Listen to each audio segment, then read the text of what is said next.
Hello and welcome to the Just Another Castle podcast. I'm your host, Wet Myth. Bleh, bleh. Whatever, let's roll with it. It's Unoclay. Let's be honest here. You guys need all the help you can get. Oh yeah, what's up, guys? Well, what's up, Doc? Guy? How you doing, Matt? Good. Funny thing is, I actually use that as one of my alarm clock sounds. I have like rather than, well, I actually have a radio too, but along with the radio, because apparently I need like 17 things, I have like a bunch of music that'll play to wake up to, and that's like one of them, but I never use it. Star Fox saying, you guys need all the help you can get. Yeah. Is one of your alarm clocks? Well, not him voicing, just the music in the background, but maybe I should. It's like, you need all the help you can get getting out of bed. It's like, yes, I do. I'm going to take another 5 minutes. Oh, well, lordy. No, I was going to say that's pretty random and inspiring and creepy all at once. So it's just us this week, right? We don't think Mike's joining us for the listeners who are craving Mike. Okay. All right. Yeah, Mike's getting ready to board a flight back to California. So true Mike fashion, last moment he said, I can't do it. And we decided he's cut from he messaged this time, so that's enough. Yeah, Mike's coming along. All the listeners at home that don't know the background drama is Mike's always like a special guest every week because it's like you just don't know, and then he shows up like Star Fox coming to the battle. So, yeah. How you been? I haven't been on the show for a while because we're doing this every other week kind of situation. Yeah. So, how's everything? It's going good. Anyone out there need any extra tickets to see the Avengers in the lower Canada, Central Canada region? That's Matt, because Matt's like a ticket scalper these days for make me look bad. Great, now I gotta defend myself in ways more. We spent it was my fault, but we were talking for like half an hour before the podcast about this. Hey, I'm just trying to help you out. Bring it up. It's man. I basically, because now I feel I have to defend myself. I bought 2 different shows because I didn't know what days my friends would be free. And then at the closer to the end, one of my friends decided, hey, you can actually sell the tickets. I'm like, oh right, that's a smart idea rather than just refund them. And then I tried, and now no one's biting because I'm being a bit greedy. And also the shows I bought aren't sold out. There's like 100 to 200. Well, for this one that I'm trying to sell, there's like another 100 plus tickets available. So it's like, oh, great. So I'm probably just going to try to refund them. And if not, then we'll see what happens. I might have to bite the bullet on like $75 to $90 worth of tickets, but whatever. I want to see this movie on opening night, and I'm getting that Camella eye water anyway. So. That is amazing. The greatest thing is that if you can't sell these tickets, don't put this on. Don't you put this on me, Ricky Bobby. Come on. I'm trying to help you here. You haven't considered the best part about it. If you cannot sell these tickets, you can literally lay down in the movie theater. You can put the seat rest arms up and just lay down. You can have a couch in the movie theater. You're going to be the only person there. Gosh. Come on, I'm trying to give you a silver lining here. Come on. But I don't want to see the movie twice. Oh, come on, man. It's going to be great the second time. It's that good. Come on. You spent hundreds of dollars, man. This movie's going to be worth it. It better be. Oh, my God. So, like I said, just trying to help Matt out here. Anybody in the lower central Canadian region who wants to go, or upper United States who wants to drive up and see the Avengers with our podcast, there could be a ticket available for you for a discounted price. Message us if you want to be a guest with Matt at the movies. Oh, gosh. I couldn't even get someone to drive an hour just to see the movie like days early. Oh man, dude! So never mind. You gotta sell this better. You gotta sell this better. No, I wasn't even selling it to a person. It's just someone I know through Twitter. And he was like, "Oh yeah, I couldn't get the opening night or whatever. It was too busy because he was buying in Toronto. For people who don't know, that's 2 million people, and mine isn't even close to that." And I'm like, "Oh well, you could come over to where I live and get an opening night ticket because there's so many." And I'm like, "But you would have to drive an hour." He's like, "Nope, I'll wait." Like, all right. So if I can't convince that guy, there's no way someone from the States is coming. It's like you're the stinky kid. They're like, nah, I don't think so. This guy, I'm not sold on this with this guy. No, thank you. Oh man, Matt, we gotta help you. All right, put the APB out, gamers. There's a guy who wants a non-sexual date to the Avengers. You don't have to hook up. Optional entirely. I'm not even going to this one. Yeah, you don't even have to meet Matt unless you want to. And if you want to, it'd be great. But we're just saying. Oh gosh. All right, so that's what we've been scalping. So what have you been playing, Matt? What have you been playing? I've been playing a couple of things. Well, mostly one. I played the Smash DLC, and I guess we can talk about that after. But so rather than buying Yoshi's Crafted World, I was going to say New Story. I was going to mix like 17 different things. Instead of buying that, because I realized it wasn't going to be for me, so why bother spending the money?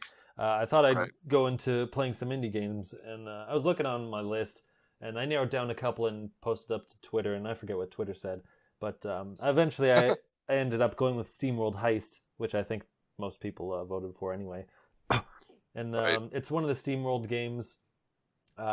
Imogen Form likes to do a bunch of different genres, so Steamworld Dig is this kind of like Terraria, where you're digging through the dirt and you're just trying to like find different caverns and different tools and whatnot. And Steamworld Heist, I don't know how would categorize it. I mean, I guess like a videos strategy. Yeah. I guess like a turn-based strategy or something. I'm just thinking like XCOM or Valkyria Chronicles, but it's 2D. Right. So you have a group of teammates with all their own abilities and whatnot and weapons, and then you move them and have them, stand wherever they want and then shoot at the enemies from where you are, and you can hide behind cover and this and that. But the difference, of course, is it's not 3D. It's from a side view. Right. So you're dealing with that. But anyway, I kind of like those games. I guess I haven't really played them much, so it's not fair to say that. But I mean, like, I like Mario plus Rabbids, and XCOM seems pretty cool. And same with Valkyria Chronicles, even though I didn't really beat it or anything. But I'm really liking it. I think I'm on the last world. I don't know how many there are. It feels like it is, because I think it's supposed to be around 15 hours or so. Okay. And I'm on like the third world. Did you want to say something at one point? No. I'm curious to hear what you had to say. I know Eli played it a long time ago because we talked it on the show here, but that was ages ago, I think, when it came out. And anybody who was listening to the show in that era knows Eli plays a lot of games, and so it probably got lost in the shuffle of like hundreds of games he's talked about over the years. I mean, like people, I think it would be worth noting, anybody who's never played any SteamWorld game, they should absolutely play SteamWorld Dig 1. That's I guess it's called SteamWorld Dig, and then see if they like the series, because the one you're talking about is so radically different. Mm-hmm. I decided to skip it because it's not the kind of game for me, because they totally changed the style of game it is. And then, like you're saying, so is it turn-based? It really is. It's shooting, but it's turn-based shooting, and you aim, sort of, if I remember correctly from the videos I've seen of it. But some of your weapons will have laser sights. All of them do, to an extent, like a very small one, just so you know. Actually, no, not all of them do. So like your weapons may have a laser sight, they may not. They all have different attributes and whatnot. One of them was like, you can't use this weapon if you've already moved, so I chucked that quickly, because forget that. Okay. But yeah, you can move and stop wherever you want within a certain distance that your character can move. And with each level, you have certain objectives you have to complete. Some are optional, and there's also just different chests with different loot on the way. And the interesting thing about this is if you lose or exit a level, like you can quit the game, like if you're going to bed or doing something else, and still return just fine. Actually, if you try to rage quit out of a level and just like turn the game off on the Switch, it'll boot up to like the last turn you did. So even if you want to try to trick the system, you can sort of, like, as long as you didn't complete your turn, but it'll still save there. But anyway, if you try to quit the level or you die, you'll actually lose a certain amount of your currency, and how much you lose is based off of the difficulty you chose. So I chose, I think there's like 5 difficulties. I chose the 4th one, Veteran, which is like, if you're used to this sort of game, then this is a better challenge for you. So it's like one above the recommended or the normal playthrough. It's like, okay, I'll try that, and you actually lose half. So if you don't play well, you're gonna lose your equipment. It's not too hard to not die.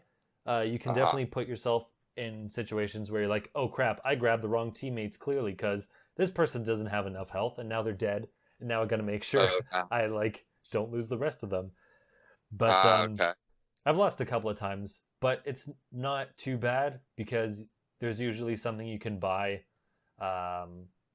like, oh, I could use more inventory slots, so I'll buy that so I don't have too much money if I happen to lose something. But even the couple of times I've lost, it hasn't been like that big of a deal because I either didn't like the weapons that showed up, or you get weapons, by grabbing certain chests anyway. So you end up making it back anyway. It's not a huge loss, but it is. There is a sense of loss there. Sure, but, that's wise. That's wise. Yeah. Like I think that's wise to build a game so you can't hack it by, like, break, like turning off and on, like you suggested. That's really wise of them to institute like, now that games can be kind of built like that these days, because that's from like the old days when you could basically break a game like by like kind of going outside the bounds of what's permissible. So that's kind of cool. I like that idea that they would be wise enough. Those guys, you can tell, have been built, like, were raised on like SNES type experiences. Once you play like Steamworld Dig 1 or 2, from what I understand, I haven't played it yet, but I really want to. You can tell they're kind of like heritage gamers that grew up in the SNES, NES era, and so they're planning around like, oh, you think you're going to be smart and like reset your GameCube's clock, so you can get all the bells or whatever, and just to use a current reference, no, you're not going to do that. So, well, I think it's also because, like, if someone wants to leave in the middle of a match, or not a match, but a level, and it's like, oh, well, I can't, like, I don't know how to leave the level, then, like, you didn't lose all that progress after all. So it goes both ways, I think. I see, right. Because I don't know how to quit the game without quitting the level, and if you quit the level, you, like, automatically forfeit. So, like, I didn't want to do that. So the next best thing is just, like, close it from the Switch menu. Gotcha. So that. I did try to cheese it because I realized, like, halfway through a point, I'm like, oh, I chose a very poor teammate, even though I wanted to, like, try to upgrade them. Because you do have, like, you experience points and you can learn more abilities and whatnot. So I'm like, oh, I'll add this one other person that is okay, but, like, maybe not the greatest, just to, like, boost them up. And then I realized, no, that was a big mistake. And I had to, like, keep resetting the level. I'm like, I don't want to, because I forget how much currency I had, but I had, like, somewhere either 5,000 or 9,000. And that's actually a lot. And I'm like, I really don't want to lose all this. So I'm going to, like, try my best. And I, like, eventually got through the level, thankfully. But that was the only time I did that because it was, like, just such a huge... I would have lost, like, a huge bunch. But... Right. But, no, I really like the game. Cool. Nice. Yeah. What else have you been playing? So Steamworld. So that's Steamworld Heist. I would recommend it. Second in the series of the Steamworld games. Yeah, like I said, if you own a Switch and you never played, like, any Steamworld, the Steamworld Dig games are just top notch, absolutely top notch, must play type games. The only reason I haven't played part 2 yet is because it's just in my queue of, like, a game I know is epic. I'm gonna eventually, like, need a game for a flight, or, like, because they're not super long games, like 15 hours maybe, right? Like the original Steamworld might have been 10 hours even only. Like, I can't even remember, but it was addictive as heck. 2D kind of, like, action game, or I don't know, 2D adventure action, whatever, like puzzle type thing. So they're really, really well made, really clever, really addictive to play. Everybody who plays them agrees. I don't think I've ever heard a negative review of Steamworld. So this is like the them. I've heard the next one, like whatever the fourth game in Steamworld is going to be yet again a different format. I think I've heard. So yeah, so that game is actually coming out this week. It's oh really? Yeah, it's Steamworld Quest. It's an RPG. It Okay. has like a fantasy setting, but they're all still like steampunk robots, which is neat. And it's a card battling game, which I think is interesting. Okay. Yeah. So yeah, check it out. It's been getting good reviews from what I've seen. So okay. I mean, that's cool. They seem to know how to design games because they're always at least like 8s or 9s. That's really hard to think of another studio or game series where out the gate they took a property and then made a great game, but then went out of their way to like do more with the property than just iterate in this similar genre. Like that's really rare. Yeah, I'm sure there's examples. Yeah. The only ones I can think of is like Kirby, to be honest, because like every other Kirby game that comes out is like a different spin-off. Yeah, it's like they go from like easy baby game to baby easy game, like, and then easy baby game, and then they're like baby time for baby time, and then sorry Kirby lovers. Well, it's like one's a platformer and one's like I forget. They made like a Pikmin like one, and they made Kirby Air Ride the Racer. I know, I'm kidding. So, I kid. But they all have that like thread that ties them together that you can finish it by pressing a button. I'm just kidding. I'm kidding. I never get enough of picking on Kirby. I like him in Smash Brothers. See, I can say something nice about Kirby. I think he's cool in Smash Brothers. He's not my favorite. I'm not good with him, but I think he's cool. So there, and he's pink. He's like my wife comes in the room and she goes, "You picked Jigglypuff again? You're no good with him." And I'm like, "It's not Jigglypuff, and I'm not good with him either." Yeah. So One thing I didn't know about this is that the levels are actually randomly generated, and I think there's still like some structure in like what type of rooms they have. Like, oh, this room, like a room has these specific enemies and things like that. I think I can't say for sure. But I think that's probably how it works. But I did notice, like, after dying and trying a level again, that they are randomly generated. But it doesn't even feel like it is, because the levels are designed pretty well. Like, there's always cover for you to hide behind. Right. The enemies aren't pinpoint accurate, so you'll still like be able to have a chance. There's different barriers, and there's always something else that's not usually like you're always exposed sort of thing. Mm-hmm.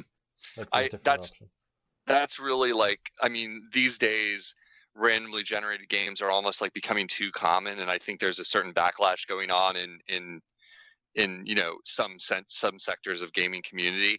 I'm a fan, but what you described there is the hallmark of when you've played one enough, like to know it's good, is that the game has parameters and settings that it randomly generates within. It's obviously not pure random. Nobody would expect a game to be like that. But like what you said, like level 2 is going to have this many enemies at this ramping rate of like difficulty. And then level 3 is going to have this kind of enemy with this kind of ramping rate of like frequency and drops and things like that. Because as everybody who's listened to this show for any period of time knows, like one of my top games of the past year or two, and possibly of my life, like top 50 games, is definitely Enter the Gungeon. And I've played it like almost 200 hours, and that's something I think about constantly, is that the thing that keeps you coming back is that it's so well crafted as a randomly generated experience, is that it's not fully random, but it's just random enough with just the perfect chemistry of balance that makes you want to keep playing it. And the lottery system that it gives you of like what you're going to get on each run, similar to Binding of Isaac. And, there's like the design of those games, you could easily make fun of them, but really there's a ton of development time that surely goes into like balancing that, like that chemistry that you're spotting there, that it's like, well, it's almost random, but it's not, that's a trick. What's interesting about this, I'll try to wrap it up quickly, is how it works is you're not just like, oh, here's the level and here's everything and that's it.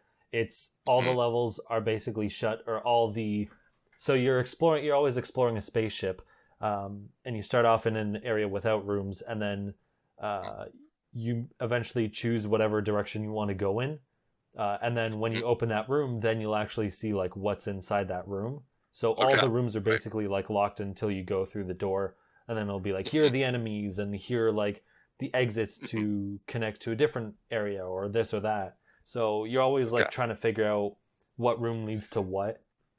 And like sometimes it's like make it to the end, or make it to, you know, the exit, and the exit could be in any one of these rooms.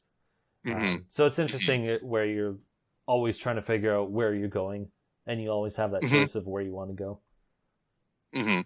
Right. Absolutely. Yeah, that's a good way to explain what would keep you dry by playing the game.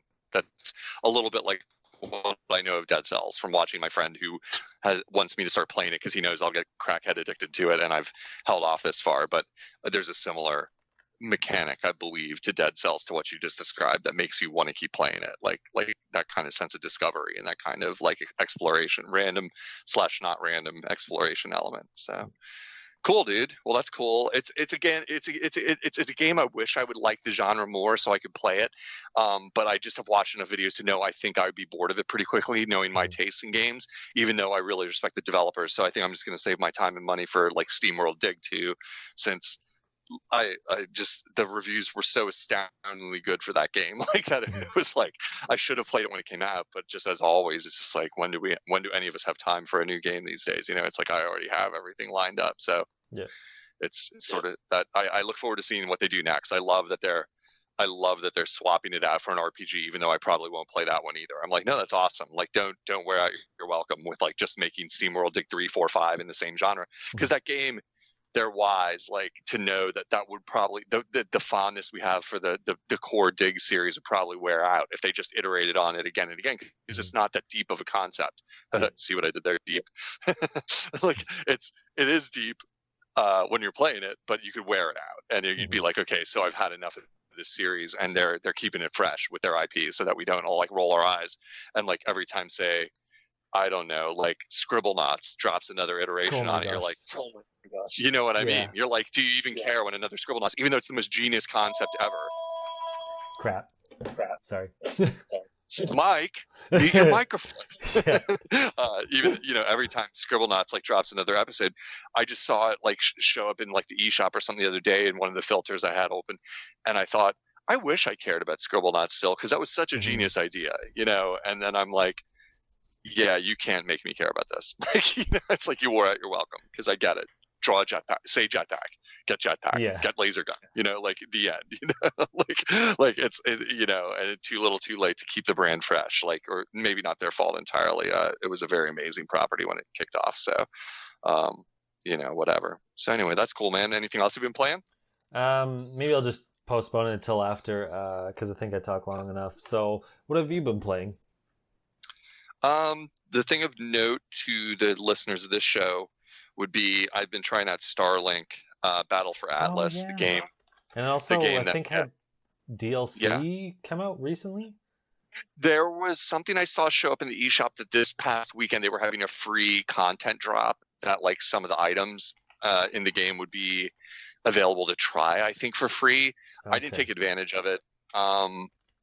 Probably silly of me. But anyway, for those who don't know, StarLink, the thing that put it on the radar for Nintendo fans, if you're not aware, is it's a spaceship fighting game, and it has cameo from Star Fox in it. And it's more than a cameo. He's like a playable character.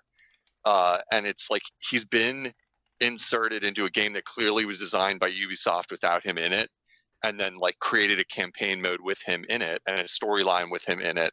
And Fox is in it, and Peppy and Falco and Slippy are all in it. And then Wolf is in it as an antagonist, and I haven't confronted Wolf yet. He just came into the story because I've been kind of doing like side quests and just learning to play the game. It's an open world. It's kind of a unique genre. I haven't played a lot of games like it. It feels very Ubisofty. I'll say that. Like it. But there's no towers to climb. No, there are no towers to climb. That's true. Not that I've found yet, because you can't get out of your ship. That's probably the only reason. But there are very tall towers. I will say that. Like very frequently fighting them. But no, it's like an open world. Like, how to describe it in a nutshell? It's like you're in a galaxy. So think like a little Mass Effect-y. Think like, but like much more cartoony. But you can fly from planet to planet. And on each planet there are missions. There's the campaign missions, and then there are like side missions. So then think a little bit like something like GTA or any open world game where you can choose to do the main campaign, or you can choose to do like lesser stuff, like lesser tasks or whatever, with the goal, of building your XP, building weapons and stuff like for your ship. It plays a little like Star Fox. I'll keep my comments as short as possible, but there's a lot I could say about the controls. But it plays a little bit like Star Fox. You would think it's almost a Star Fox game looking at it, especially when you have the R-wing selected and you're playing as Fox, which I exclusively have. I find the other characters to be too cartoonishly annoying for me. I'm kind of a jerk about that stuff, so don't take my word for it. But they're just like really babbling nonsense cartoon anime type characters, and I just find them irritating.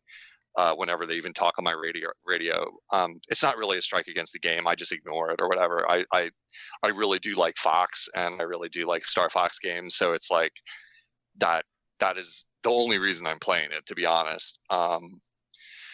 The pros are, if you're itching for a starship fighting game, it's got it. It's a little repetitive. I had heard that critique in advance. I haven't gotten that far into it. I've probably only played like 5 hours of it. So maybe it's only repetitive because I'm kind of just like working on one planet and doing the same kind of missions on that planet. You're kind of building experience points. You're kind of like building up your ship to have like more slots for like weapons at the beginning. And so you end up doing a lot of the same kind of missions, like go attack this tower and like blow it up or blow up these aliens or whatever. Or you just can fly around sort of and like do little missions, little like fetch quest type stuff. The graphics are pretty good. I think they look better docked than they do handheld. There's a little bit of framiness in the handheld that I thought I was seeing. And it's just the kind of game that you probably should be playing on the TV. It's got, kind of like, Ubisoft lush outer space, like, or planet surface combat, aerial combat. It's good. I can't say too much about it because I haven't played enough of it. I have a feeling it'll probably wear out on me after a while, and I should probably just stick to the main campaign and stop messing with the side quests because I'll probably get bored of it if I keep up what I'm doing. The only thing, the one strike that I feel like I wish I have to mention that it's a bummer is that because I grew up playing Star Fox, you expect Star Fox to control in a very specific way, which is to say you have a brake and you have like jets and you do barrel rolls and you do a lot of like that 3D space, like kind of like all range mode type battling where you're flipping back and forth and like chasing people down. There's the control layout isn't that I can discover. You can't change what button layout you have. So that's a strike against it because I would like to customize it to feel more like classic Star Fox layout of controls. And B, you don't have an air brake.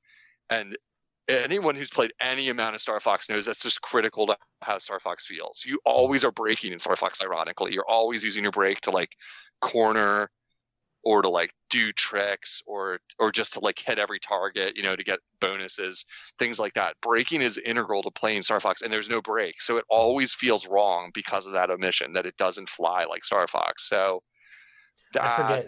So do you automatically move forward? Because I played a demo of it at E3, but it was only 15 or 20 minutes, so I forget if this was a problem. But you kind of idle forward, but you don't go very fast. Because I feel like I was trying to like fight against a boss, and I wanted to like hold back so I could try to attack it more, but I couldn't enough. Right. So okay, so exactly. I was right. Yeah, because that was the problem. I was trying to like hit a weak point of a boss, but you were going too like you can technically go slower from what I recall, but it wasn't like slow enough where it's like, okay, well now I can't hit this guy, and now I got to make sure I turn back enough and go further so that I have enough lead up time so that when he exposes himself, then I can hit him. And the timing I couldn't get right. It's a little unintuitive, and it gets better when you play it more. I will say that, like the controls are a little unintuitive. Like it's just like you're either jetting with a button, you have like an accelerator, or you're almost standing still. And so there's not much in between, and that's what you were experiencing with that. There's like you're almost like jousting at them, like when you like fly at them, but you can also, the thing that you probably weren't aware of or just didn't master the controls because you were doing a demo, is that you can go into like ground-based mode, almost like the Walker version of Star Fox. It was like, bless you, that was like in Star Fox Zero when you could turn into the chicken walker. Yeah. Like the plane automatically goes into like grounded mode if you fly close enough to the ground, and then it's more like a tank almost, like you're almost like walking around like shooting in like a a ground combat game. And a lot of the bosses you end up doing that because you have a little bit more control, like you were saying, like you're not sparring at them where you have to fly past them. That's the bummer. That's why I mentioned the air brake, because when I've encountered aerial, I haven't had a lot of aerial fights yet. Most of the enemies I've been fighting are on the ground. I'm assuming there will be more aerial combat. It is a spaceship game after all to come, but like most of the stuff I've been doing is like attacking bases and attacking robots on the ground and stuff, and like strafing past them and stuff, or like getting down and dirty on the ground with them. But like that's the thing, when I've encountered aerial combat, it feels so much less interesting than Star Fox, because like if you've ever played any of the really good Star Fox games, like Star Fox like 64 or Star Fox like whichever one was on the DS, or forget, I get them all confused. But any of them where you do a lot of like 3D space, like rotation, and you're chasing each other dogfight style, like it's just not as fun when you don't have a break, because it's a lot less sophisticated, because you're like trying to get behind each other and you're trying to do like loop-de-loops and stuff like that, and without a break it just removes a whole dimension from the combat that you're like, this is weird. It literally feels weird if you're a Star Fox like true believer, like that's always been playing them or whatever. But I still think it's pretty fun if you're looking for like a close to AAA designed, like Ubisoft style like spaceship fighter. You could do worse. I mean, it definitely has some meat on it. It's got tons of missions. It's got other planets. It's got some big crazy narrative that I pretty much am skipping past, because that's just how I play games. Like I don't give a crap about narrative. I just press skip, and just look at my mission indicator and see what it says I'm supposed to do next, and then just go do it. But I mean, it's got a narrative. It's definitely got some kind of story with all the other characters and some kind of subplot and bad guys or whatever. I'm mainly interested to see what happens to Wolf, because I found out where Wolf's home planet is, or whatever, wherever he's hiding out, and like that's my next mission when I play it later tonight. It's like, go get Wolf, basically. It said, like, and I'm like, all right, but I have a feeling it's just like the setup to a bigger plot where it's like he's not even going to be there. I'm going to probably find it's Pigma or somebody when I get there. Let me lose my powers of like my powers of deduction to expect that like one of Wolf's underlings will probably be there when I get there, but that it's pretty cool. The graphics are good, and it's got good music because it is a big studio, and it's worth mentioning, anyone who knows a little bit of the game knows that it was a Toys to Life game. And I didn't buy that version of it, meaning that you could buy StarLink, where you bought the game and you got a spaceship with it, and you're literally supposed to be like attaching guns to the spaceship in real life on the toys, and then going to the store and buying more guns for it and all kinds of stuff. I don't really know, like and attaching them, and then it senses it, and it's like it's annoying. I don't know how to say this without making it sound like the game stinks, but like a big part of the game is like manipulating the kind of guns and stuff you have attached to your weapon, your spaceship. And since I didn't buy the toys, most of them are locked. And I believe you can buy a version of the game where they're all unlocked. You can just pay a premium, and it's like, you can, they made it so you could either buy them physically. The problem was it was in development for too long. Actually, by the time it was either announced or around there, it's like, this is coming way late, because a couple of the Toys to Life were like dying off or getting canceled. And then I think it just took way too long, and by the time it came out, like all the other ones were dead. So it's like, okay, this is not like profitable anymore. So you could buy all the other pieces, but they also made it so you could just buy them digitally, so that you're like, if you're an adult and you want to play this and you don't want all this plastic crap, then you can still play the game without having to take up space, which I think is smart. I don't know if that would have been a reaction like mid-development, like, shit, no one's buying all this stuff. Let's make sure they have an out so that we can still get people. I think it clearly was. Because it's like, it's way too many things. And that leads me to my complaint. I mean, it's not a deal breaker. But anyone who listens to the show knows that all of us on this show turn our nose up at like iPhone gaming and like pay to play and like kind of gaming like on phones and stuff like that. And it ends up coming off like that because like the vanilla game, this is what's bothering me. Like, and I don't want to get too bothered about it because I'm enjoying the game enough. Can you unlock at least some weapons without buying stuff, or is it mostly buying? Like, I'm sure a lot of it's buying, but can you unlock think any so. weapons. Okay. So I'm not 100% sure because I haven't played it enough yet. Like there's like some basic weapons that you like are unlocked from the go, of course, and like you're playing the game and they feel fine. And a lot of the game is a kind of confusing upgrade tree type thing where you're like opening slots on your available weapons to power them up with buffs. Are you there? There's a weird sound in the mix. No, you're good. Can you hear me? Yep. Okay. Yeah, like you're mainly unlocking buffs for the existing weapons you have, and then it's kind of confusing, and I'm not super strong in that department with games. I'm not super into reading menus and like reading all these buffs and like trying to analyze which ones are best. I don't get a lot out of that.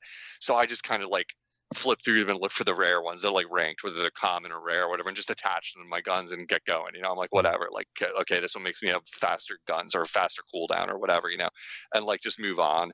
I'm not super into that kind of stuff in any game.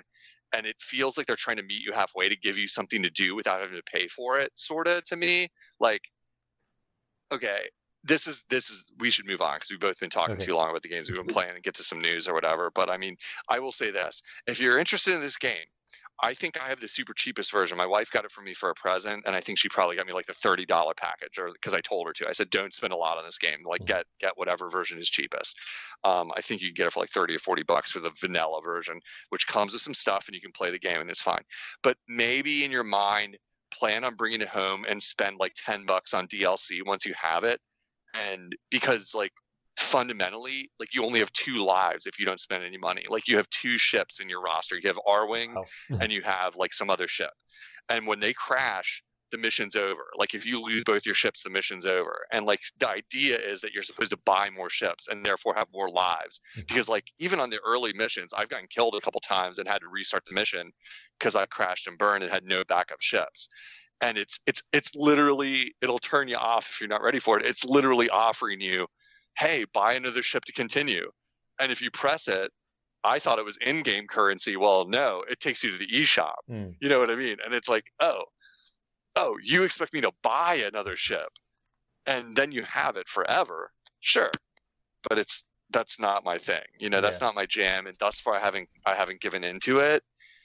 And I'm not sure if I'm gonna like it does. I just don't let it bother me because I can see all these other guns that are like locked, and I'm like, I don't care. I'm just gonna play the game with the guns you gave me and like see how it goes. And if I get bored of it, I get bored of it. And if I want to buy something, well, I'm a full-grown adult with a credit card, I can buy some stuff. But I don't know if I like the game enough to, you know, like that. I'm like, you know, I'm having just enough fun with the regular stuff they gave me to not bother me yet. But now talking about it, it's bothering me more than I do when I'm actually playing the game. That's what I can say. Like when I'm playing, I'm just playing it, you know, whatever. I'm shooting some aliens. It's cool. You know, it's, you know, blowing some stuff up, doing loop-de-loops, whatever, you know, and it's cool.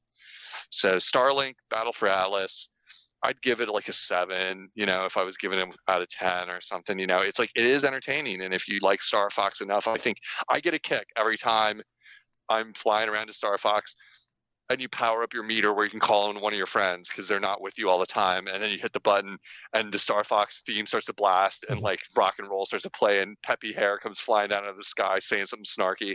And like I crack up and I'm like, that's just enough to keep me playing. I'm like, all right, Star Fox, here we go. You know, and they're giving the witty banner, do a barrel roll, whatever, you know, to each other. And I'm cracking up. I'm like, oh, I'm such a sucker for this, you know? So it's like half a Star Fox game, you know, it's like half a Star Fox game. So, plus you can buy an R-Wing toy. Yeah, so, cool. So I heard. I kind of wish I had it now. You know, I kind of do wish I had an R-Wing toy, but yeah. I haven't even tried amiibos with it. I don't even know if they work with it. I have a Fox amiibo. I don't know. And a Falco still in the box. I'll have to see if it has any amiibo functionality. I don't know if it does or not. So that's what I've been playing a lot of other stuff, but that's what I've been mainly playing that I should mention to Nintendo fans. So that's my update for this week. So yeah. What else we got, Matt? So apparently there's a Labo VR shortage. You definitely know a lot about this. So apparently Unoclay ran into this, and it was written on Nintendo Enthusiast. I forget who wrote it, but it was on there anyway. That Unoclay pointed out. Apparently the $80 kit is pretty much sold out everywhere online, or if it is, it's like or for the 40. Sorry, those are sold out. The $40 kits you can find, but like on Amazon, I saw like it still takes like a couple of weeks to send. so they're clearly behind. Yeah. Apparently, Nintendo's website seems to be fine. You're going through that, but I guess more people liked it than they anticipated because the other Labo kits weren't selling too hot. Is like Target or someone severely decrease the price just so they could get rid of it. So I guess Nintendo thought, well, I guess no one really likes this, and we've already put R&D and all this other stuff and made it. So I guess we'll just produce fewer copies, and I guess a lot of people liked it more than the amount they produced. So it just went crazy out of shortage. Yeah, it's hard to say. I mean, like everywhere I went and called or checked around this past week, trying to find the full kit. Yeah, to be very clear, you can get the $40 VR kit, but so if you want to get it just to play The Legend of Zelda, or just try it out, or whatever, play the Odyssey DLC that they're going to have for Labo VR. That you can do, is my understanding. You can use just that base kit, but if you wanted to get the full thing, which is reviewing fairly well, if you look at the reviews from people that have tried it, from the mini games and the different content that it has,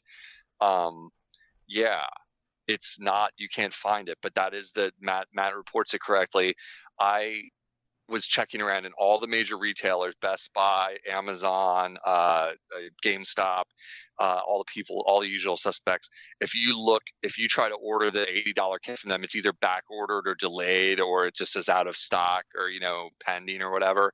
And Nintendo's website, as of whatever day that was, Matt, I don't know anymore, Friday, Saturday last week, probably Friday. They had a weird thing. You could order it, but it also said out of stock, but you could order it, and it was very strange.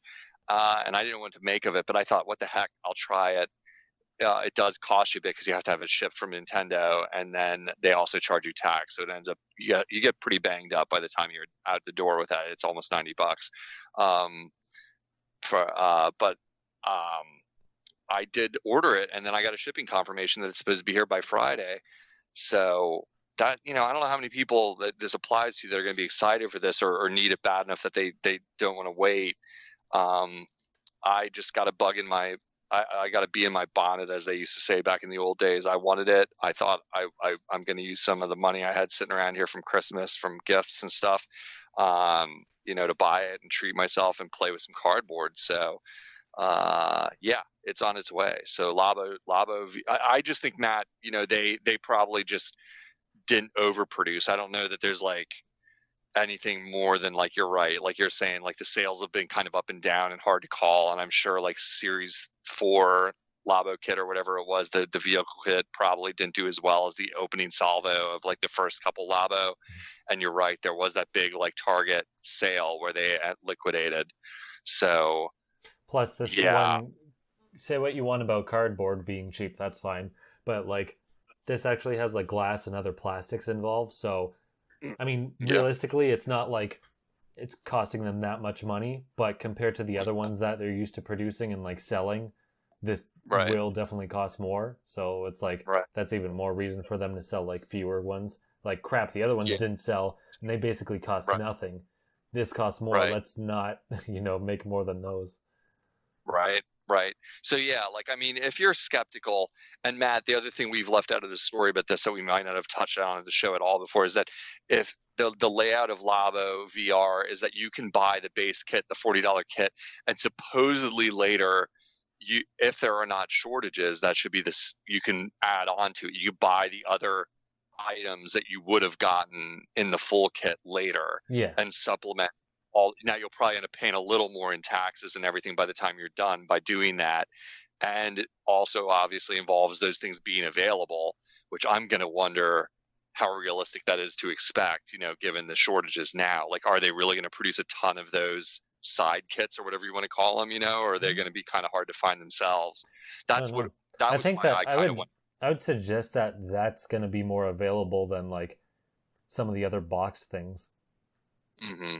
It's hard to say because, like, I guess because the other ones take like more shelf space, and like the extra kits they can probably just host on their own website if you want to buy them. Like same with, because they're also there for replacement purposes. Like if you Right.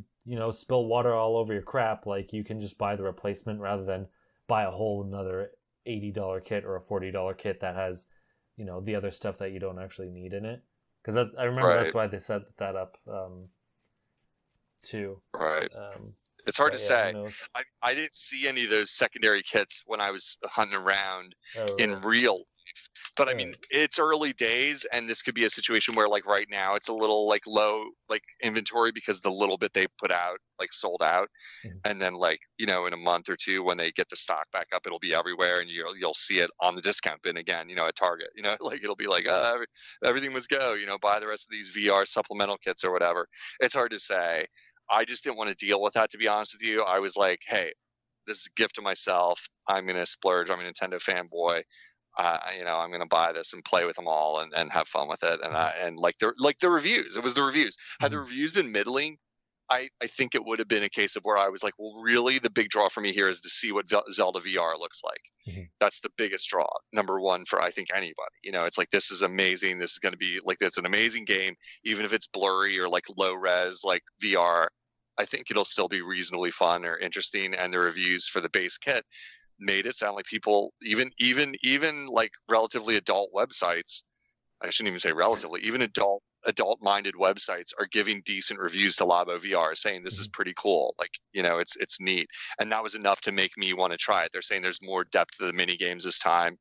Is it the game you're going to play for the rest of your life? No, I don't think that anyway. But they were like, no, there's more interesting tools and lots of mini games and things to keep you playing it for longer this time. And that was enough. I was like, okay, you got me. I'm interested now. So that was it for me. So I'd say anyone listening to this who's on the fence or just wants to try Zelda, no, go get the base kit. Go spend $40, and that's coming pretty soon. I think when they drop the VR stuff, like for Zelda. So I think it's coming up any day now, if I'm not mistaken. So yeah. Anyhow, that's the story. So Labo VR shortage. I'll be on the show in a couple weeks, hopefully with a review, and give you guys a sense of what Labo VR is like with my eyes-on experience. Nice. Yeah, it looks pretty cool. But if you're into cardboard, it looks pretty cool. If you're a full-grown man. Mr. Guy who says Kirby's too easy wants to play like children's mini games just because it's in 3D. Oh, he gets me back. All right, that's true. That is true. Hey, if there was Kirby and Labo VR, I probably wouldn't buy it. I'd be like, no. Exactly. I'd be like, nope. You convinced me I don't want this. I'd be like, no. They said Kirby's a star. I know what that means. I'm gonna press right to win. It'll be great. All right. So moving on to the next topic. This comes from Bloomberg. It's another rumor of another Switch thing. So apparently this smaller Switch, we've been hearing about smaller Switches and bigger Switches and Switches of all kinds of sizes, whatever. Apparently there's a smaller Switch coming by the end of June, which would be interesting. They would, I guess, shadow drop it at E3 or maybe before. I don't know. But apparently it'll be cheaper. And like I said, launch around the end of June. And the existing Switch will receive a modest upgrade. I don't know what they mean by that. I'm guessing they mean like another version, but there's not going to be a more powerful version in the works. So some things I've been hearing is that like there will be a better Switch, but it'll be more like not an XL, but like the 3DS to the new 3DS sort of gap where it's like, oh, this one has a couple of better features. It's not going to be like a huge thing. Sounds like a terrible idea. Yeah, I don't care. Depends on the features, I guess. But I can't imagine. How are they going to make a smaller Switch? I mean, the JoyCons have the same size. I just don't get it. I just don't get it. I don't know. I don't get it. The JoyCons are as small as you could make them, period. I mean, I don't even think there's any debate about that. You could not shrink them.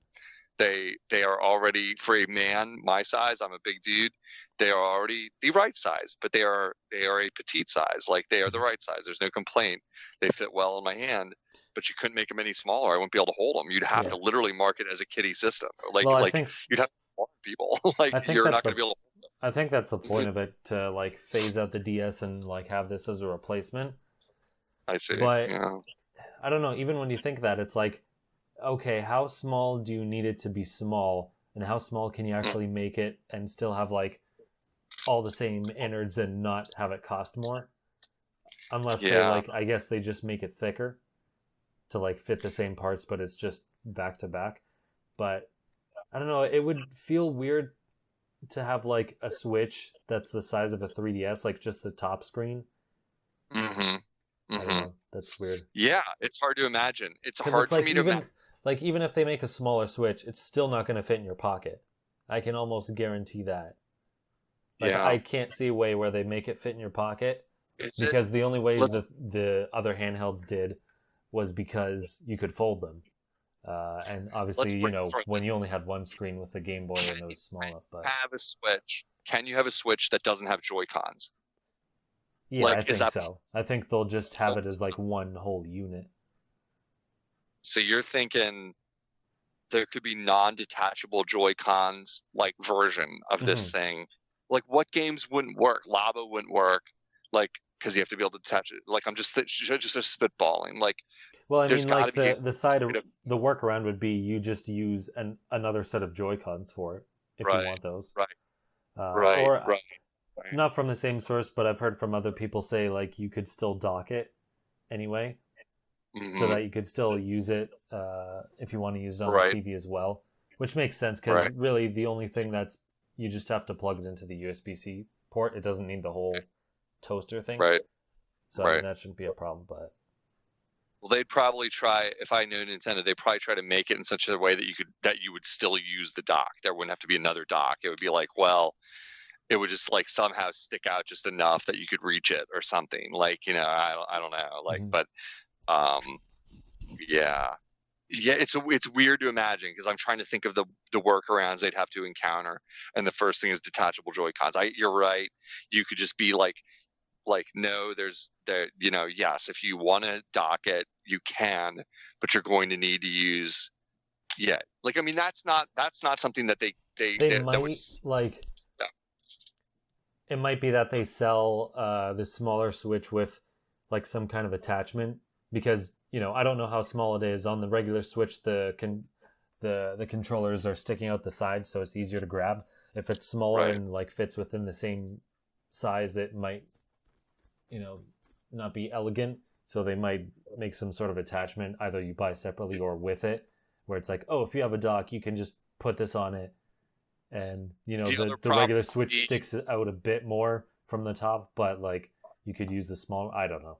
I'm sure if it was something. Small, you'd run into a problem of like the Joy-Con. If it actually had joysticks sticking up, they wouldn't fit inside the dock, so you wouldn't be able to use the dock because the joysticks like are outside the dock normally when when you have a regular size Switch. So you would have to either have a Joy Pad in both spots, which wouldn't work. You'd have to have you could do what the 3DS did. They could go all the way down to like the 3DS's Joy. What did they call that? The Joy Circle. Oh, the circle pad. Circle pad.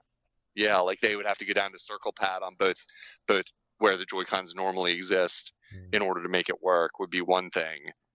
Yeah, it's interesting thing. It's so not for me. We've talked about this on the podcast before. I want a more powerful Switch. I don't want a worse Switch. Like I would love a better Switch, like a more Cadillac version, more memory. You know, I don't want to see them try the new 3DS thing because that was such a failure. Or such a, not a failure even, it's just like such a, like, what do we need this for? This is pointless. Like, let's divide the console generation with an upgraded version that my friend owns one, and he says, yes, the screen quality is clearly better. Like, you can clearly see it's brighter, it's more vivid, it looks better, even on games that aren't clearly on games that aren't designed for it, but then only 2 exclusives or whatever it was for it. Like, it's like, you know, like, I don't want to see them do that. So that always limits you. It's like, well, no, I'm not asking you to make like Super Switch where it's like, well, now there's like 4 games for it and you divide the console generation again and then you end up not supporting it. And it's just like, you know, no, just make a better, I mean, what do I want? We've talked about this in the show before. Like, better innards, but just to the point where it's like, this game will now run in 60 or at 1080p because the screen is better or something like that. Yeah, I think that's really all they're going to do. Yeah, more memory and better ability to like present higher resolution, like even in the same games that exist already. Like to it's hard for me to talk about this stuff because it's like so hard for me to imagine it. I don't even know. Like, if you want me to make a prediction on the whole thing of like is there a smaller Switch coming? I call bullshit. I personally don't think there is one. Like, I don't think that's real, but I wouldn't be surprised to be wrong. But there's something about it. Like, it's not the kind of thing that seems intuitive to me, like for Nintendo to spend their time doing right now, like to make a smaller Switch. That feels like, if anything, a later thing, like in the console life cycle, because Switch is doing relatively well now. I'm like, I don't know. Iterate. It kind of does go go in line because, like, around 2 years into other handhelds' lives, they introduce like some sort of light or thinner version or this or that. The DS Lite, the 3DS. I guess it was the XL that they introduced first, or what have you with the other ones. So I mean, it makes sense from that perspective, especially if it's it makes sense from that. But yeah, it's the only thing that's iffy is the whole dock situation, because I can't see them like. I know the 3DS gave up 3D for the 2DS, but I can't see them like giving up like, oh, you can't dock this, because like it's not that hard to make. Like, there's no reason why you shouldn't be able to. It's just you stick a cable in it. It's just that the shell wasn't designed for it, and they'd have to find a way around that, either with an accessory or like buy an extra smaller dock, which is dumb because then if you whatever, go on. The reason they would do it, which I agree with what you're saying, what occurs to me is devil's advocate. The reason they would do it would be because that's the thing that makes it cheaper. Like, that they somehow can eke a lot more out of like less money if they just forego any of the technology that allows it to scale up. And they say that's where the money savings is.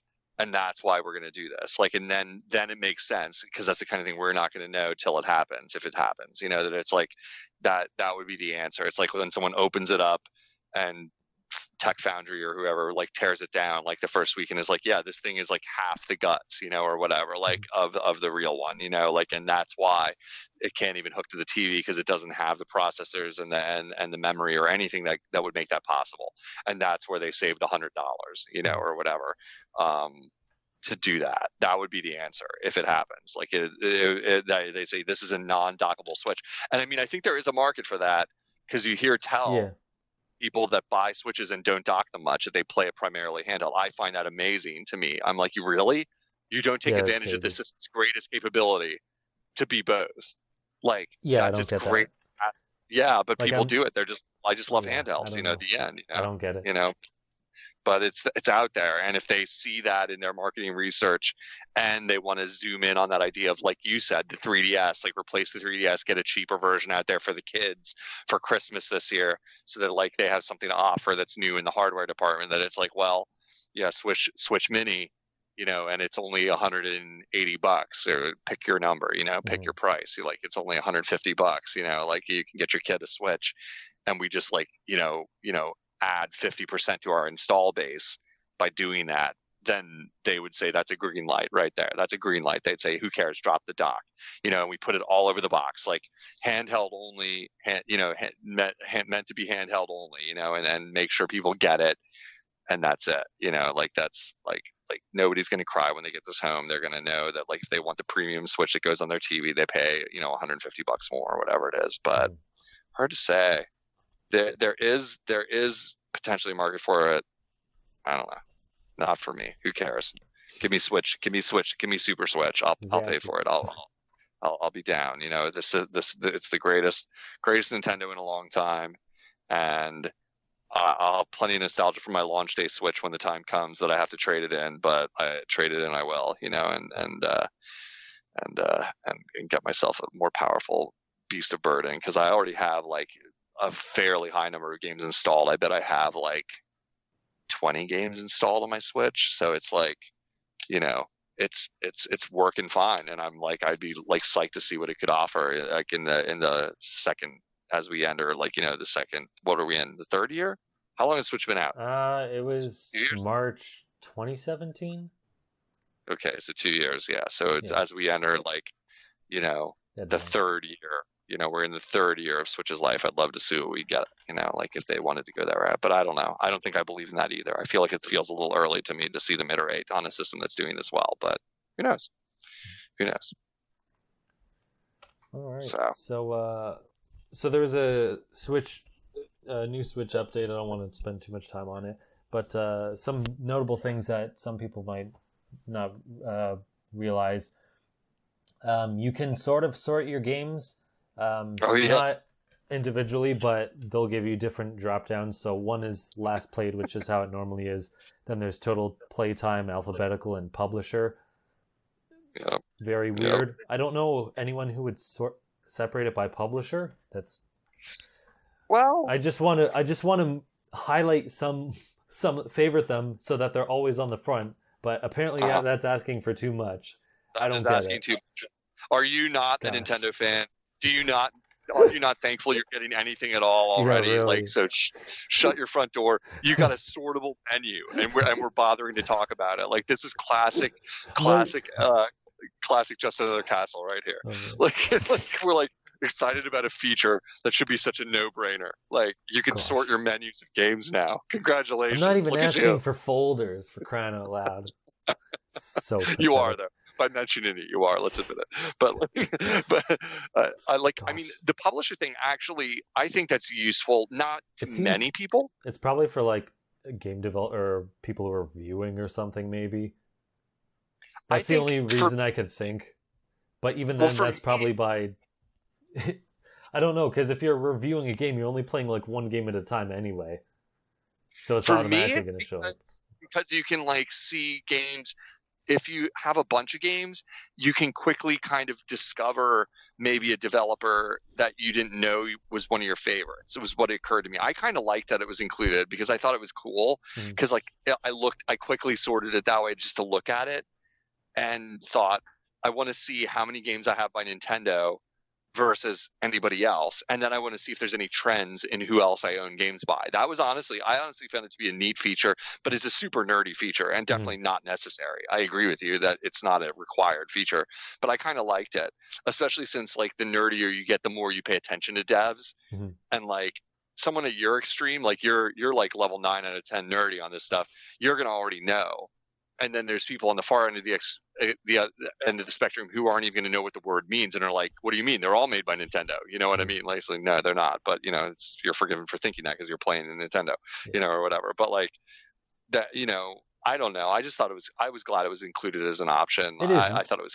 It is. I just wanted to be able to favor things because some of them are like, "Oh yeah, I forgot I have this game downloaded, but I have like 50 things downloaded and I never check it." So. Right. Anyway, the biggest thing is I sorted it back to like last played because I'm so used to it being that way that I wanted it that way. I realized it was like I'm just used to it, like because it kind of makes sense. It's like the things I'm not playing anymore go to the basement, and it's like I'm done with Zelda. Like why would I want Zelda on my front page anymore? Like I'm not playing it anymore. It's awesome. It doesn't mean I don't think it's freaking awesome. It's still there. And I frequently look at my all games list. Like I frequently look at it just to kind of surf around and think, is there something I've been neglecting or I want to get back to? So it's not like they're gone. You know what I mean? It's like whatever, they're there. But you're right. They should allow you to favorite a couple and put them on top permanently if they're like your number one games. But because most of mine are demos, so it's like I played it once. I don't know why I don't delete them, but it's like I keep them there anyway. And some of them I haven't even played it. I have weird. Shameful. Demos in my backlog. What kind of crap? That's how weird I am. Cue the song. Buddy, the demo in the house. But there were some other features I'll quickly go over. There's you can disable the switch from waking up if you take it out or like take out the power adapter if you don't want that. So that's a neat feature. But another one that I thought was really interesting is this one you have to enable it in the settings. But if you double tap the home button, you'll zoom in on the screen. And you can like actually zoom in, like it'll zoom in to 50% or whatever, and then you can either go back to 0 or to 100. And you can actually lock it on the screen at that point. So if you have, I don't know, if you think it's zoomed out too far in one area, and you're fine with it being locked, you can actually lock it in place. If you want a closer view, which is actually like something I want to thought of, but it's neat. Is it for people with like viewing problems, like sight problems? Is that the function? I think so. Because I can't see why like normal people would use it. Right. Or the average person, I should say. But yeah, better. But yeah. But yeah, that's I interesting. thought it was a neat, cool. something I wouldn't have thought of. Yeah, accessibility options like that are huge. I mean, there are so many people. There was a member, for those that are newer to our podcast, this whole podcast stemmed from friendships, I believe, that formed in the My IGN community, even before I was a part of this show. And but I remember there was a user that I used to talk on there that had site difficulties, and he had to use a special browser to even like interact with people on My IGN. And as a result, his blog posts were kind of like they came out differently because you could tell he's doing his best using technology that is made for people without handicap challenges. And I think about him a lot, even though I didn't know him super well. Like that, it would be like he explained it to me one time, like what was going on, and the software and the special hardware he had to use to even use a computer. And I've also worked with handicapped people in the past, and it's easy to there's people sadly get left on the fringes a lot of technology, and a lot of them deserve a lot better than we give them. So I always get super excited for stuff like this. I'm like, yeah, that's awesome. Like good on you, Nintendo, to think like, there are tons of people that have challenges like sight or whatever that you would love to play video games and would love to be a part of this community and just give up on it, for one reason or another. It's like, it's too hard for me. So good on them. So what else is in this update? I didn't pay too much attention to it. That was pretty much it. Oh, okay. Yeah. All right. I just thought that zoom in thing was interesting. So what do you do? Double tap home? I didn't try that. I'll have to try that when we get off the recording. You have to go in the settings and enable it. I think it's under like TV or something else. But if you scroll through them, it's like near the bottom or something. You'll find it. Yeah. All right. Cool. That's neat. Cool. But alrighty. Yeah. Anything else? One more thing. I don't know if you did it. The Smash. So this is interesting. Oh yeah, you can talk about Smash. A lot of people, well, myself included, thought they would like release a direct because, like, obviously, well, I don't have insider knowledge, but like anytime they do a big enough content drop, it's like, yeah, they're gonna want to show a video because Sakurai's gonna want to explain every single hair or whatever part about the character. So that's gonna like warrant it enough just for that, whether it's packed into a bigger direct or not. But rather than doing that, they just kind of released the video on YouTube. They just like shout out after like, here's Joker and like everything else in this update. It's like, oh, okay, neat. Guess you're not doing a direct, but I don't know. Have you been able to play this or look into it? I haven't even turned on Smash for a while, so I probably need to update my software actually. So I'd love to hear your opinions on it because the stage builder stuff, that seems cool. I never used it much in the past versions, and Joker, I didn't buy it, the DLC yet, because that Joker didn't impress me enough to shell out for it. So I'm holding back until I see, like, is it worth it for me to buy all 5 of the characters, or is it better for me to be a little standoffish on this and save some money and just buy the ones I want? Because I'm not a purist with Smash, where like I don't think I've ever had well, wait, was there any DLC that you had to buy for Brawl? No. No. With Wii U. So only in Smash 4 and 3DS. Like, so I didn't buy all the characters for 3DS. I just didn't have any interest in some of them, like Roy or whoever. I don't play those characters, so I'm like, well, and I'm not into the game enough, like hardcore with friends who would like need every character to bother. Like, it's like, fine, I don't have Bayonetta, for instance, because I heard she was so broken, and I'm glad I didn't buy her after I saw what happened with that, whatever.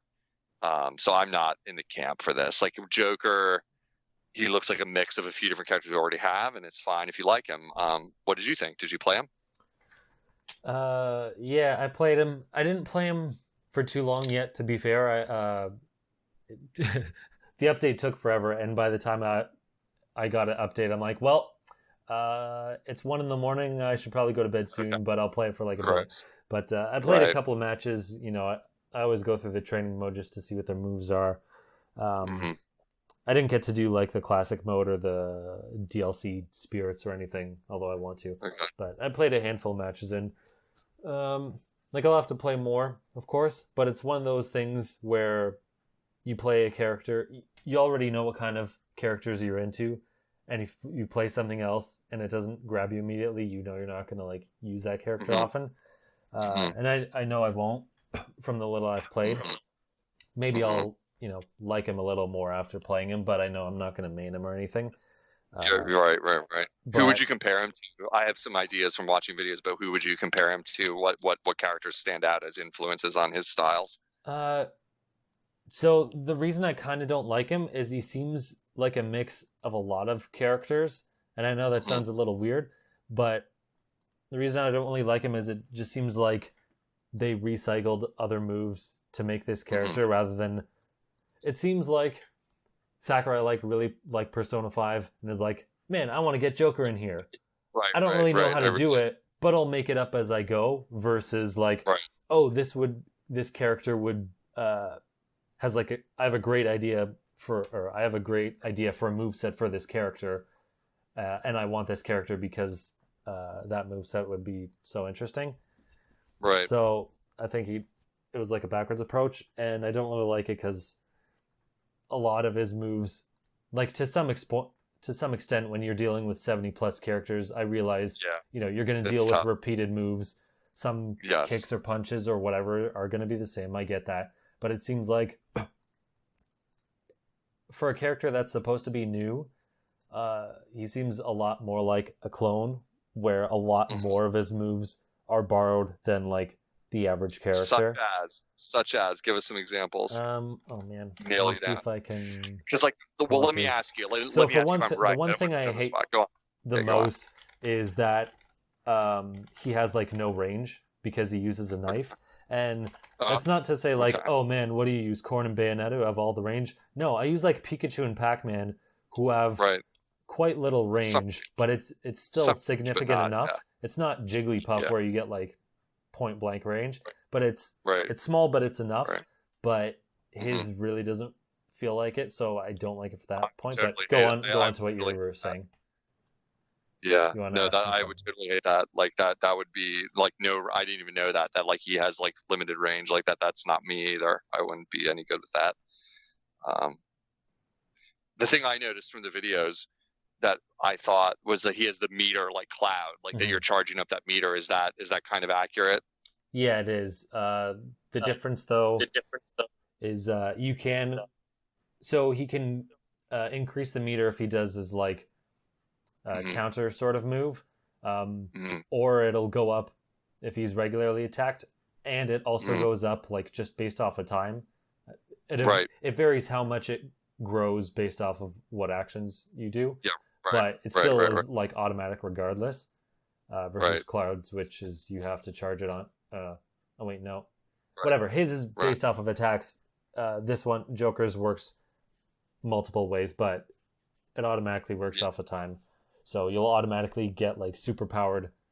I don't know how long into a match. Right. Eventually, you're going to get super powered. I mean, Joker is too. Cloud is too. Is it? Am I misremembering? Cloud eventually fills up.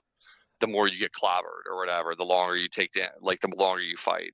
It's sort of like the Smash. Only with damage, but I don't know, to be honest. But the difference is that his are just for his special moves, whereas Joker is for all of his moves.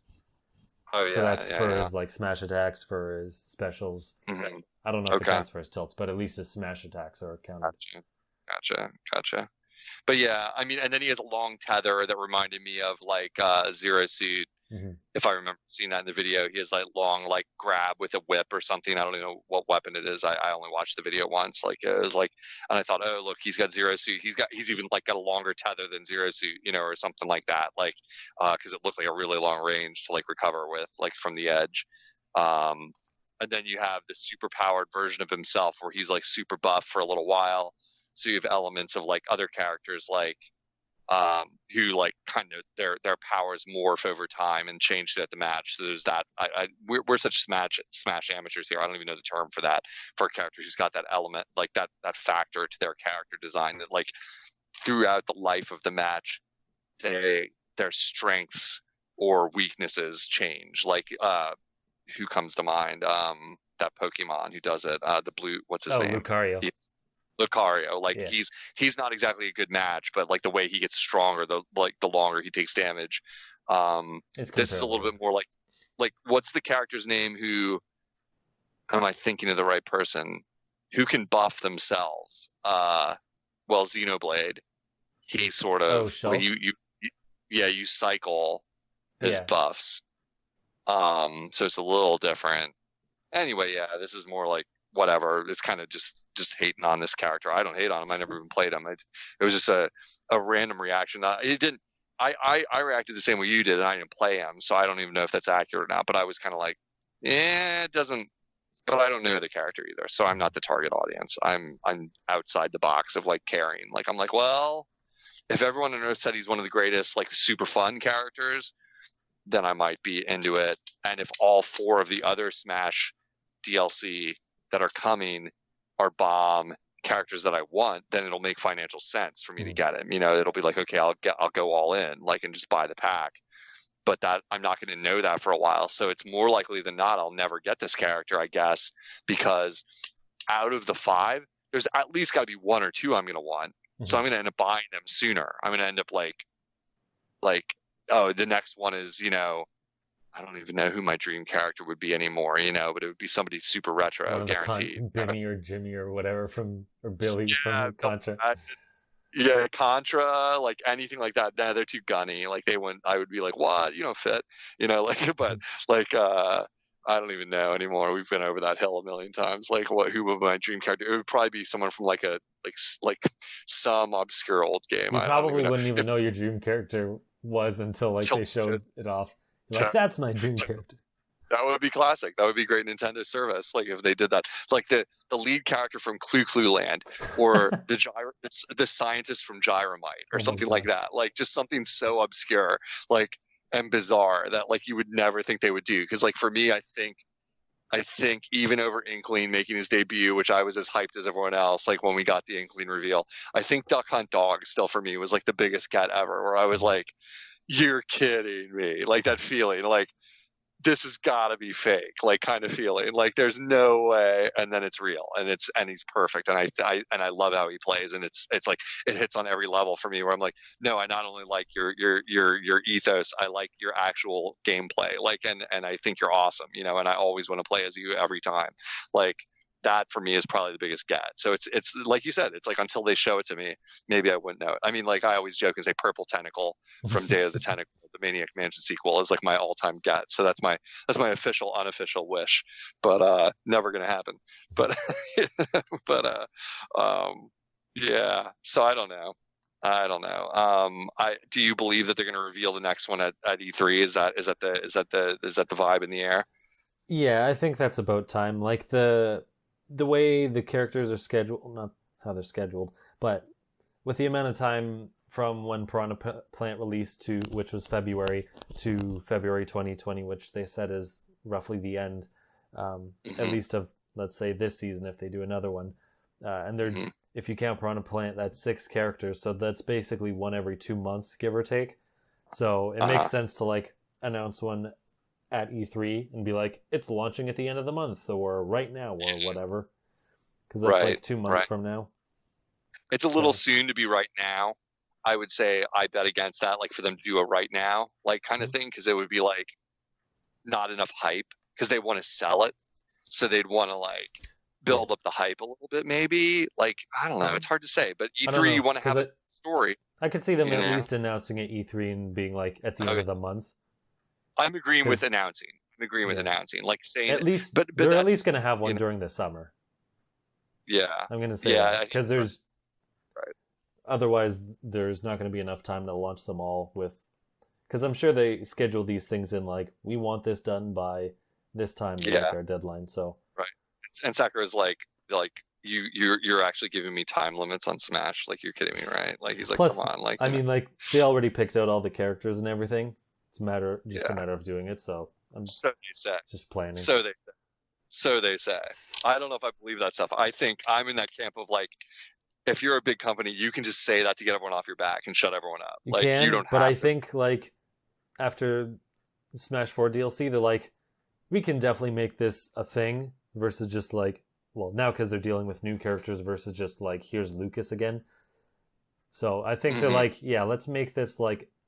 Let's stick to this and make this a thing. And to make this a thing that like has any sort of consistency, we need a schedule and a plan. So let's plan this all out ahead of time. The thing that would work against that in my mind would be the licensing deals that might not be complete.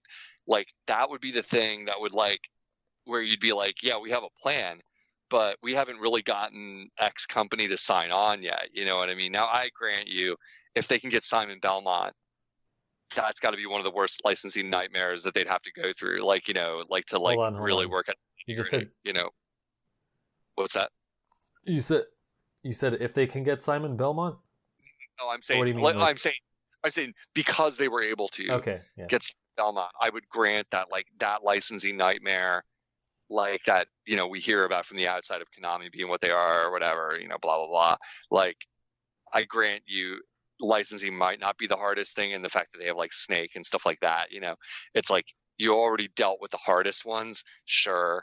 But to me, I don't know. I just have that like, hey, you know, we'll never know, or we will know. Maybe someday they'll leak it and say, you know, yeah, we had an idea, but then it turned into a slog to get so and so of a character or whatever, you know, like that kind of thing. We had to end up like going with our runner up or whatever, you know, who knows? But doubtful. Not with Nintendo. We'll probably never hear. You know, they'll just be like, yep, those are the 5 we planned the whole time, just like we said, you know, and we didn't tell you till we were ready, just conveniently. I kind of think they're like, they try to plan that like before the game was even out. Yeah, maybe. The running theory, or at least between some people I know, this isn't based off of anything, was that, in particular with like Microsoft and thinking about like if Banjo was coming, was that Phil Spencer talked with, you know, Nintendo at E3, and Nintendo said they finalized you know, the deals for characters a couple of months after that.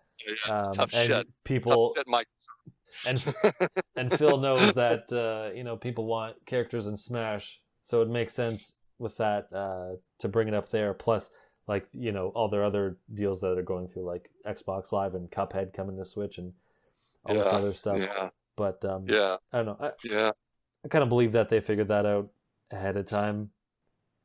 I guess we'll have to agree that we have views on this.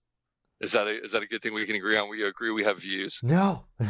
And leave it. You don't agree that you have... Jesus, this is hard crap. So who let Mike in the show? Like, holy crap. Like, no, Clay, you don't have a view. I have a view. You and all your views suck. The end. Sorry, bad mic impression. Terrible mic impression. So, all right, man. Well, what else? Anything else we got to talk about this week? No, that was pretty much it. I put out like a whole Twitter rant about Joker. Someone showed like moves side by side, how they worked, or how they basically took from other characters, and like added it onto that. But yeah, so check out your Twitter. Your handle for listeners is the Mango Viking. For real. The Mango Viking. You got to check him out. He's got a rant. You got to check his rants, bro.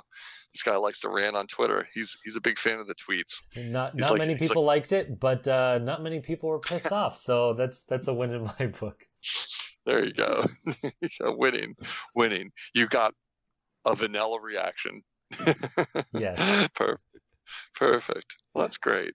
That's great. I'm glad to hear you're still ranting on the Twitters. You could be practically a president of a whole country with like behavior like that. So good. So, all right, man. Well, cool. Well, if that's everything we got to talk about, it's time for me to make a cocktail. Where's my thing? Oh wait, I'm already in it. Yeah. So I guess we'll end it there. I don't know why I needed to pull up my document to do that. To sign off. Yeah. I'm like looking for, I'm like, wait, do I have to look for something? No. Man, I'm dense today. It's all good. Anyway. We've been podcasting for a couple hours here, people. So, you know, it's forgive Matt needing his little script to sign off, because he's got a routine. He doesn't want to mess it up, and I don't blame him, because if I was the one giving the sign offs, I would be looking at it too. So without further ado. Anyway, you can find me, like I said before, at the Mango Viking on Facebook, Twitter, and YouTube. And Unoclay, where can people find you? I'm on the internet. It's a neat system of servers and computers directly connected and linked through different means. You can always message me on Twitter, I guess. I'm Unoclay_switch on there. I don't tweet as much as a lot of people. It's once in a while, and it's usually a screenshot of something goofy that happened to me in a video game. To be honest, not to cut you off, but I'm surprised that I like actually see your tweets, because like you tweet like once a month, and it's like, whoa, I could have missed this because like I follow like too many other people. How did you not get buried? And how did I check? Maybe I just check Twitter too much. I mean, I know I do. But it's also weird that I don't like miss them. My friends, if you're looking for a guy who tweets only quality and not quantity, I'm your guy. That's Matt. It's just given me a great endorsement. Quality over quantity is my Twitter method. That's some great spin you got there. Yeah, there you go. It's also called I don't love social media, but fair enough. I have a YouTube channel with gaming videos on it, and you can look at that on YouTube. I'm Unoclay Gaming on YouTube, and that's all I got. I don't have any MySpace page to promote or anything. So sorry, dated. I got a GeoCities page I'm still maintaining. True story. Not going to give you the address though. Is that what is that? I'm thinking of it's something so else. dated that Matt doesn't know what it is. It was a web service that allowed you to create a web page way back in the day. Okay. They were one of the first. When you hear any joke that involves GeoCities, just fill in the blank for like MySpace or anything like that. It was like a hosting service to have a web page. So it does not exist anymore. I was kidding, but GeoCities is way back. If you go on the way back machine, you'll find GeoCities pages and stuff like that. Nice. So it's AOL. I don't know they're probably about parallel to each other. Yeah, probably about. So that's it. That's all I got. All right. So wherever listening, you can find us at Just Another Castle on every platform on the internet. Hit us up with your questions if you're interested in being a guest at Just Another Castle, or me directly at the Mango Viking. So until next time, leave luck to the heavens and leave gaming to Nintendo. I don't know, Fox. I'm scared.